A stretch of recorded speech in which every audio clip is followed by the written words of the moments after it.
Okay. Always keep in mind that your carving should not be too small. Don't cut out the excess wax. Keep at least 5 mm extra wax so that while finishing and polishing, you can give it proper dimension. So your, if it is 5 mm mesiodistally, it has not gone 4 mm because it is too small. Once you have carved out the extra wax, it cannot be added again. But if your carving is large enough, or it is a big teeth, you can cut out the extra wax and make it a correct 5 mm mesiodistally. So always remember to not make your carving too small. Keep it dimensionally big so that you can carve it properly. And always remember that your crown and root length should be proper. For maxillary central incisors, your 1:1 is the crown and root ratio. So maintain this ratio properly, and don't make your root too long. If you're making it too long, it will make your carving disaster.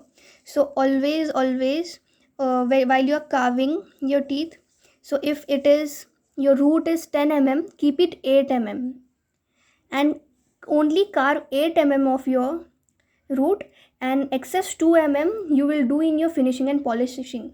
But because if you are going so rough with your carving, and because you can in speed, you and in pressure, you don't know where your carving is, and you'll just end up making your root too long. So don't make that mistake.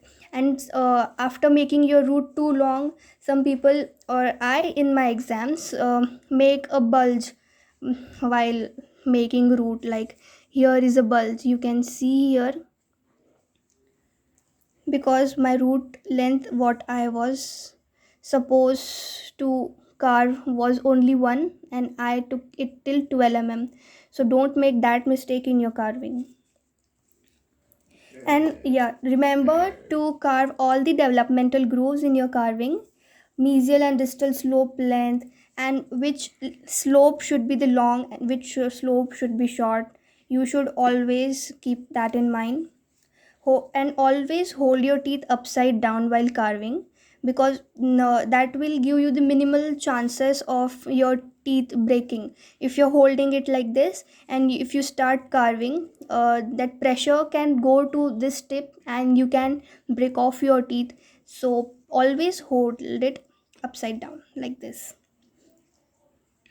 And for the cervical line, while you're carving your cervical line, make it just a line, not a deep depression, because it's only a cervical line, not any depression. So it should just demarcate between root and crown. So always keep in mind to not go make it too deep.